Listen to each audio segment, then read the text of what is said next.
Hello and welcome back. This is Sherry with Heart and Soulful back in the studio today. I wanted to do a hopefully quick video kind of showing what I've worked on this week and what I'm planning going forward. If you're brand new to my channel, welcome. I hope if you like this video, it's going to be kind of a little bit of a different one, but I hope if you like it, give me a thumbs up, click on subscribe, and then hit the little bell if you want notifications when I do post a video. I try to do something at least every week, but it's been kind of off and on lately. I go back and forth between Nevada and California, and going back and forth, it's really hard to kind of get me back in gear. I'm just a routine person, so it's always a transition thing for me. We just got back a week, not even a week ago, I think a week ago. And now we're leaving again because we got home and it was very smoky here. So we're going to get out of the smoke and take the RV and go on a little road trip and do some exploring. So I need to take things with me to do. And that's why I thought, well, it might be fun to kind of do a video showing what I've done and what I'm preparing to take with me for that week that I'm going to be gone. The last time that I went in our RV, I took my slow stitching, which is something I didn't work on the last time I was in Studio B at all. And so I kind of want to get back to finishing up some things. I had started doing Roxy's Journal of Stitchery last year in January. They've already finished that 6-month series and started another one that I didn't participate because I knew I couldn't even finish this one. So I want to finish this up. And so I started kind of working on it the last couple of nights. It's really good to take in the RV because really literally you can see this wool mat that I take. It's firm enough that I can use it on my lap or on a table, and it's perfect. So you can really use it different places. It doesn't take up a lot of space. I have just a little wool basket that holds all of the things I need to take with me. It doesn't require a lot of things, and it's pretty mobile. So this is what I'll take with me, but I wanted to have some other things to work on in slow stitching in case I just kind of get stuck on this again. So I had been working on it. I'll just show you real quick if you were following along on this series. I'll put a link down below if you're interested at all.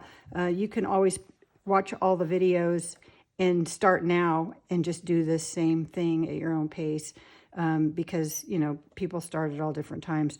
So this is my journal. I was pretty good about getting the months done close to on time until the last month, and then I just got really stuck. So I haven't sewn this one into my book yet, and this was the last month that we were doing, and I really got stuck. I haven't done a video on it yet.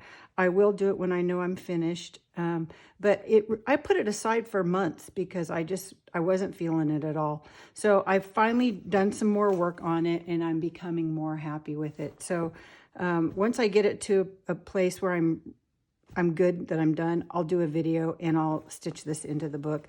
And then I had started my title page, but I hadn't finished it either. It's close. So I want to take that because I think I can probably finish that up and get that in there. And then I just have my cover. And so I want to kind of work on this a little bit, but I know I'm not going to, do it and finish it in a week. So I thought I would take some other things with me. And so I'll put this aside for now, I think. Well, I want to show one other thing. So one of the reasons I wanted to learn the slow stitching was so that I could, do some fun binding covers, book covers, kind of in the vein of doing, putting my own spin on it. But Rachel from Roxy Creations, that's where I got the idea of covering the spines with like a soft, slow stitched cover. Originally, I made this one. It didn't have this little trim on it, and luckily it's not sewn on with lots of thread. So if I change my mind, because now I'm seeing it on the book, I'm not sure that I love it. It was kind of missing something for me, but now it's too much. So I'm not sure. It was the spine I was going to put on this journal that I've been working on. So this one, I do have a plan B, so I am going to take it with me, and I'm not sure what's going to happen with this. I thought it could also look nice for a cover. I almost, now that I've put this border on it, like it better for just a front cover, but then I don't know what I'd do on the spine. So this is what happens. I get indecisive, but I want to show you that because not everybody is as freely creative as they want to be. I know I'm not, and that's what I really want to work on, is just stop overthinking it, but I can't help myself. So I have to just feel it. Sometimes it's quicker and sometimes it's not. But if I'm not loving it, then I don't want, I don't want to finish it yet.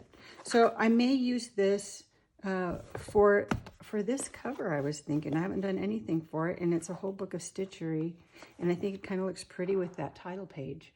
So I haven't decided, and if I do that, I still have to do something with the rest of this. So I'm going to put this aside. I'm not going to use this now, and that's going to just be a for later thing. But I wanted to share with you that so that you know that, this is sometimes why things take a long time for me, because I can't decide what I want to do. So since I've been home, my last video, I was working on this journal, these two. And this one, the cover I have finished and I'm happy with it. And it was using an old book. So I thought I'd kind of share with you today what I've been working to prepare myself to leave again, so that you can see. Every book has a different set of issues when you're using recycled book covers. Maybe you have a spine, maybe the spine is gone.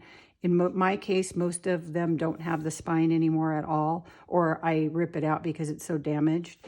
So I'm mostly just using the covers. And I have other videos showing how I put, this together to this far. So I'll put a link down below for that also, so that you can see. But I kind of want to maybe refer these as I show you what I worked on yesterday. So in my last video, I showed that I had made a couple of extra signatures that are the same, kind of pretty close to the same as this one, just because I really liked it. It was a kit that I have available, and not everybody wants to print out a digital kit and build the book. So I thought I'll make a few of these where I put a book together using that digital kit, and then I'll sell them kind of unfinished, so that if you don't want to print all these out and construct your book, you can buy kind of a blank one and then do all the decorating yourself.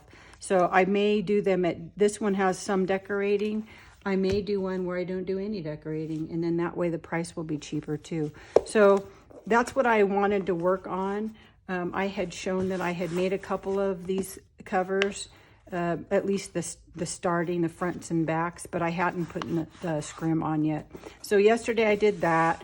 I've shown, there's a video of how I did this with the recycled paper towel holder, and I will put that in the description too, so you can refer if you did not see that video. But it kind of gives you this soft rounded spine, and you could do this finished or not. I'm doing them kind of unfinished because I want to put a cover over it, something more decorative like this. So I went ahead and worked on these yesterday. I put way too much glue on this one, and I like to show that because I make mistakes all the time. So I put too much glue, and you can kind of see the stripes where it kind of soaked into the book page.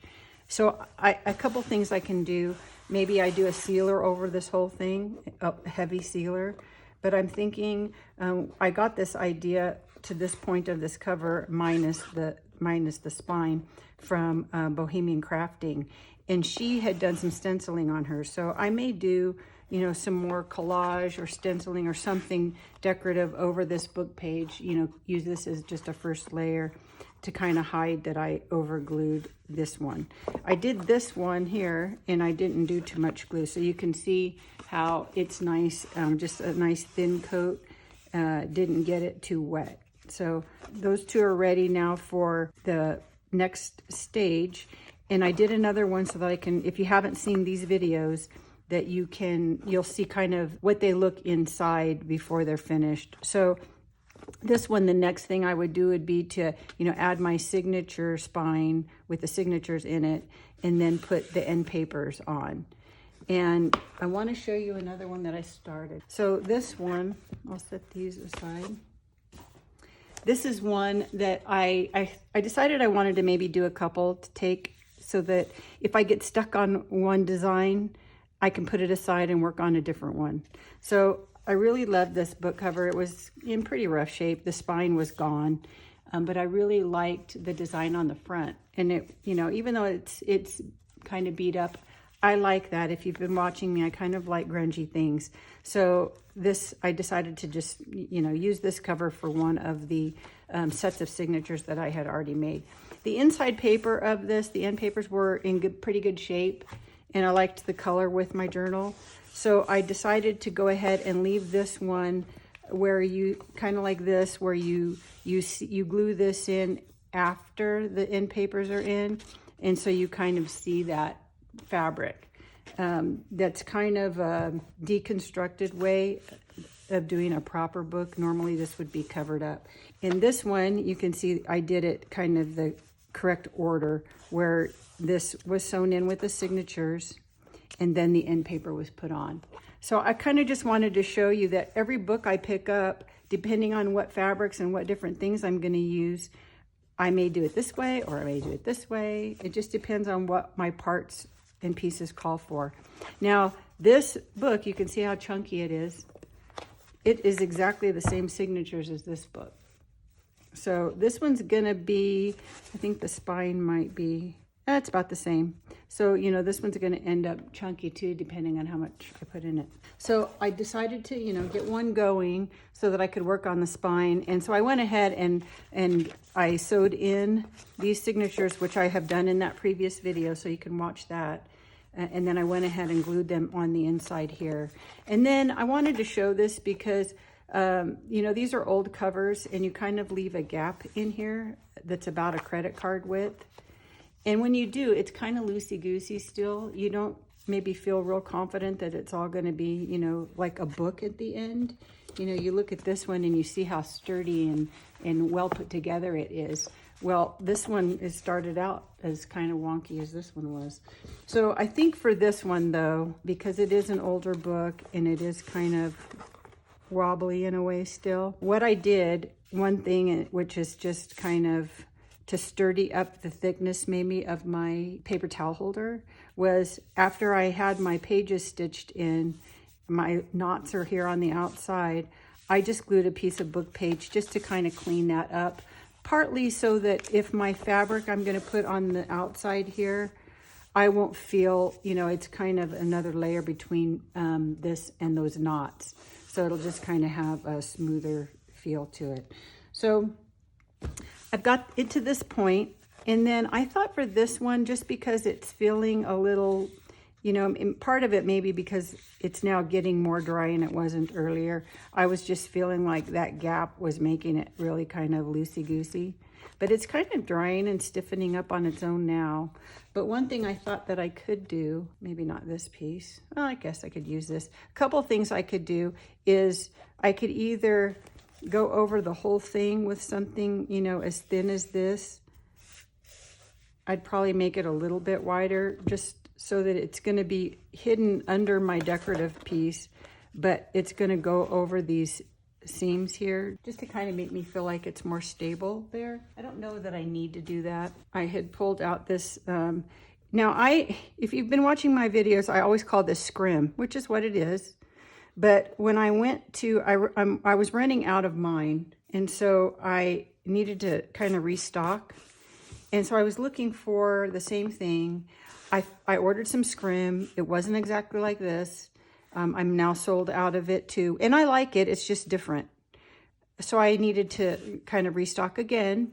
And I found, now normally your cheesecloth is kind of like this. It's really loose and gauzy like. This is just kitchen cheesecloth you buy at the grocery store, you know, for wrapping your herbs and things.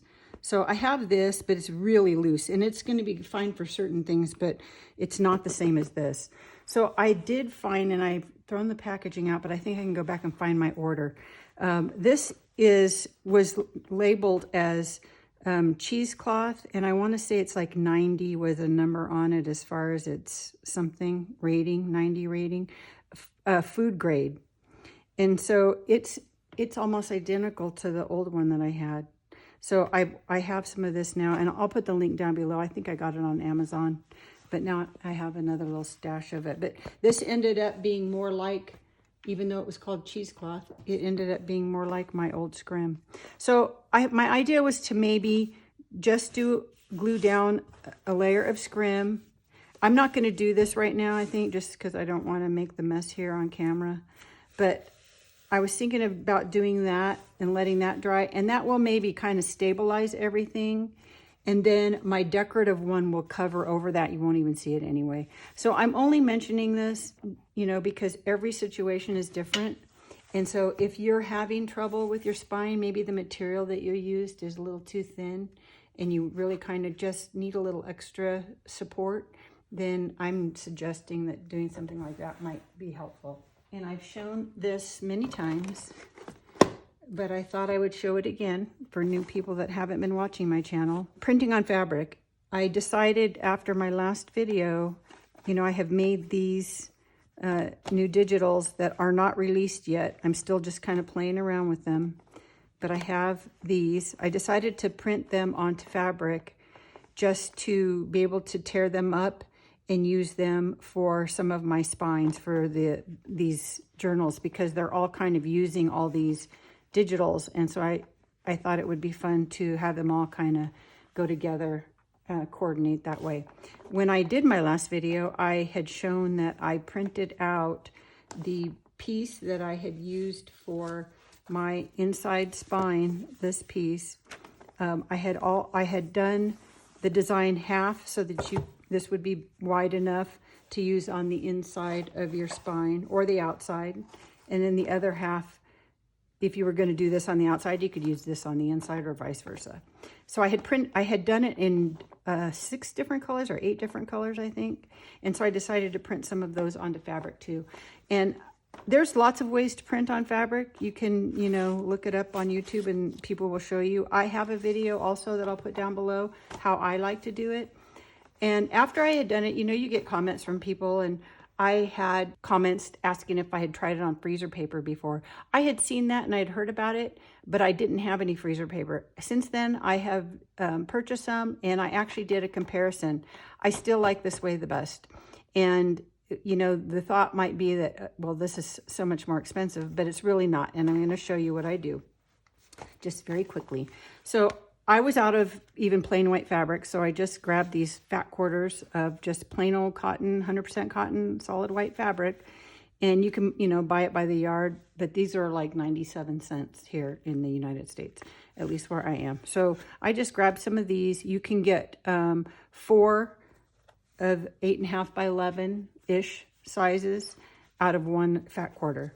So that would be 16 out of a yard of fabric. So I got that. And then what I like to use is sticker paper. And I will put a link down below. This is the one I get. I like this one because the back is solid, is one solid piece instead of being cut in strips. So this is the backing that I've taken off. So I will put a link for these two. And that's just the one that I like to use.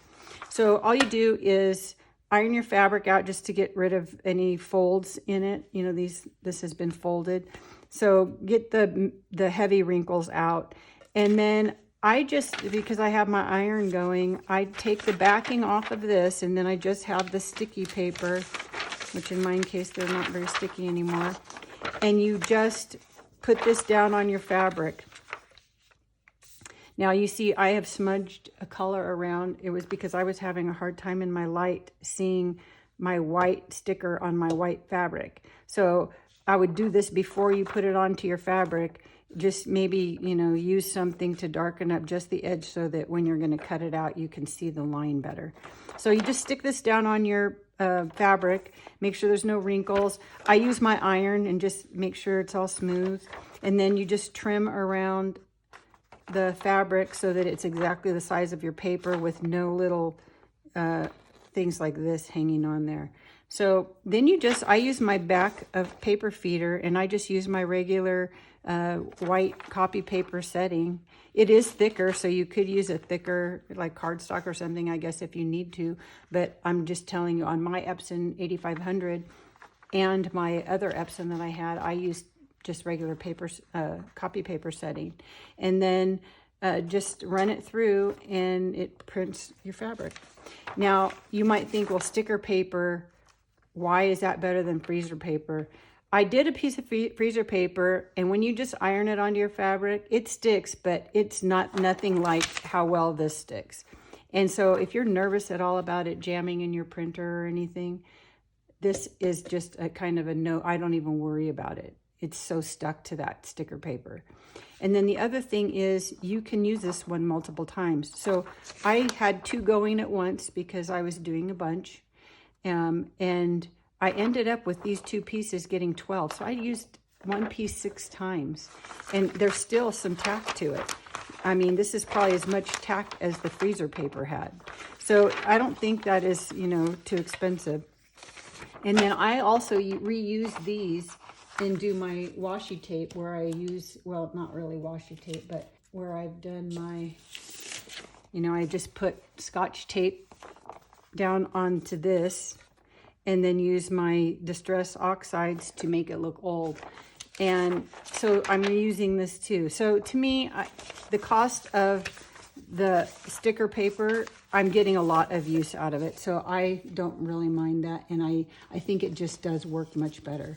So I have done some of them. I didn't do all of them, but just some different ones so that I can use these for my inside and outside spines for books. So they came out great just doing them onto my fabric.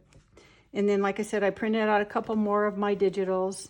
And then I also printed a couple of the digitals again from Roxy Creations, her French Chateau series. Some of them were digitals of pieces of fabric. So I thought it'd be fun to print them on fabric, and then I could tear them up and use them, collage them to do on my spines too. So I've done some of those to take. And then I'll show you kind of what I laid out. This was the other half of this one. So that was my one sheet. And I really liked this for, not really for here, but for a different journal. So I'm saving this. I'll show you what I'm going to do with that. But back to this one, I ended up, I don't know if this is going to show up on camera. Oh yeah, I think it might. So you see that little bit of sparkle. This cover was kind of dirty, grungy, but I wanted it to give it a finished look, even though it was still going to be grungy. And I wanted to keep this design. So I just used my Vintage Photo Distress Oxide and went around all the edges and even around onto the cover a little bit. Just, you can kind of see it's like a little shadowy around there, just to kind of make it look evenly grungy instead of, you know, one part looking more grungy than another part. So now it's just evenly grungy. And then I still wanted to add a little something, but I didn't want to cover anything up. So I just used my favorite sheer shimmer craft spray and sparkle from Imagine. I'll put a link below. And I just sprayed that on the front and back and dried it. And that way it kind of gives it just another little bit of a finished look. So this one is now ready for its spine, and that's what I'm trying to decide now. So this was a piece from one of my digitals. It kind of went right here. So I just tore that off. And one thing, when you do print your own fabric, if at all possible, it's not always easy to do, you want to try and put your sticker paper down kind of evenly with the grain of the fabric so that when you tear it, they will tear straight in your design. I did another piece and I'll kind of show you where it wasn't straight on the page. And so it was really hard to try to tear a straight line where I wanted to. This one came out pretty good. So I was able to just tear that. You can cut it, but you know, it has a different look when you do a cut line versus a torn line. So I have this piece. It's not quite maybe as wide as I want in some ways. It's probably fine just to leave that wide. I did make my inside spine the same width as this fabric because I knew I was limited to this. And that way, you know, if you're really a perfectionist, then it's going to match. So I really don't want to cover all this up, so I don't mind that it only goes over that far, but I still might kind of want something to finish this edge. So I haven't decided yet, but so far I just want to do some stitching on, some decorative stitching onto this for that spine cover, and I really kind of like how that's going to look. So that's what I'm planning. I'm going to take a couple things with me that are maybe more decorative, because I don't know what my stitching is going to be yet until I start. And so I'm taking, I kind of liked this little trim, some vintage trim that kind of has a metallic-y bronze kind of thing, but that might be too much, and I kind of like it with my other option, the other one that I'm going to take to work on too. So I also grabbed some of this lace that's kind of tattered because it was actually, it's not really old, I don't think. I think it's the one I got for my niece's wedding, or maybe it is old, I don't remember. But it was actually bigger than this, and you can see where it's all tattered because it was cut off of something. So I may use some of that for the edge. I don't mind if I cover this up a little bit because, you know, it's a nod to the fact that it was an old book, but it's been repurposed. So, or I could put it, you know, under like that. I could tea stain it a little bit first, maybe. So I haven't decided, but I'm going to take this with me to play with. So that is one of my options that is going to be for my little book. And then the other one, because I was thinking I might steal the spine cover from this one, I needed something else for this one. And so I ended up I really like these together. So I took this half. So I'm kind of thinking that I like those colors together. And then this was a piece off of Rachel's French Chateau that I really liked. And this is an example, if you can see, of how the design is cut pretty straight, but you can see where I've frayed it. It was put on my fabric at an angle. So it kind of has a little, you know, wonkiness to it. But I don't mind that again. I mean, it's the whole grungy thing. And that may end up getting covered up anyway. So I kind of like, you know, this. I liked this piece, but it wasn't wide enough the way I tore it to fit over a whole book. So that's why I kind of needed this one in the background. So I'm not really sure. I'm not sure what I'll do, but I'm going to take that one too. I really love how she does her things where she'll kind of take scrap of fabric and she kind of, you know, squish it up like this, you know, and then do more and then stitch on it. I really love that, and I want to try that. I just don't want to feel like I'm copying her. And it's hard not to when you are, right?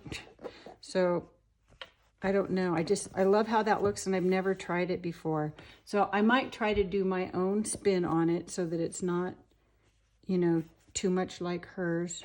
And, you know, maybe add in, instead of just different fabrics, not that that's all she does, but, you know, put in some lace or some other things. I don't know.